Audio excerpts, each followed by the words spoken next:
Loops can be defined as a cycle which repeats one or more operations according to a looping condition. So if the looping condition or the cycle's condition is true, the operations will be repeated in a continuous cycle. Every time the condition is checked, so if it is true, they will add one more iteration until the condition returns false. At that time, the control will leave the loop and go directly to the next statement after the loop.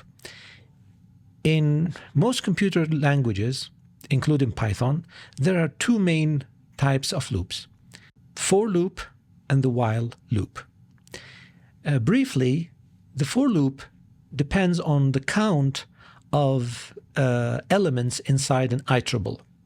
So it has three main components. The first component is for and in keywords, which control the iterations. We have an iterator, which is a variable that takes the values from the iterable one by one until it reaches the end of that iterable. Now, what we mean by iterable? Iterable is a range of values, for example, from 0 to 10 or from 1 to 100, or it's a list, as we studied before, or a dictionary, etc. So all containers of Python can be considered iterables and can be used in for loops. Meanwhile, the while loop actually depends directly on an explicit condition. That means there's a condition similar to those we used in if statement, and if that statement or that condition returns true, we will get a cycle until that condition returns false. At that moment, the next statement just after the loop will be continued with. The first type of loops is the for loop. And let's start with the function range. So for loop works with an iterator which goes through the numbers generated by range. And range actually creates a list of numbers which start from a starting value, which is by default is 0 if it is not mentioned, and ends with a stop value. Also, we can add a step for the loop if it is not equal to 1.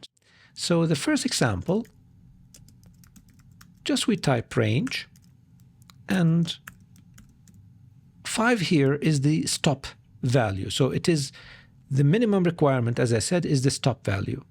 In this case, the start value will be the default. So if we print the values here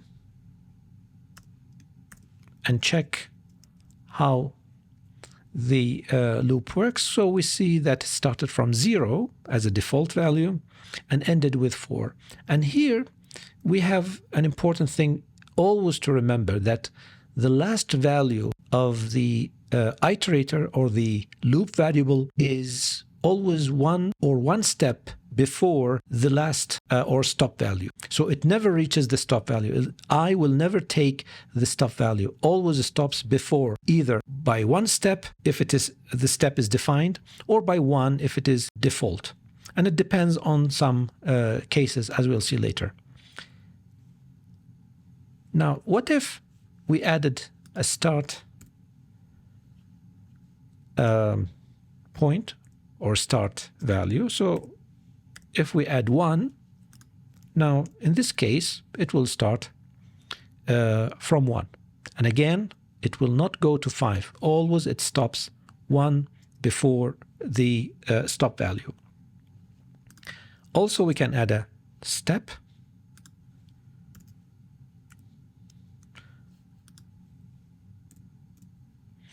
And as you see here, although the stop value is 5, again, it didn't reach 5. It started from 1, 3, and then exited the loop.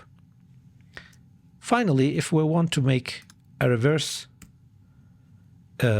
loop, we can say 5 to 1, but remember, this step must be negative. So we can say -2,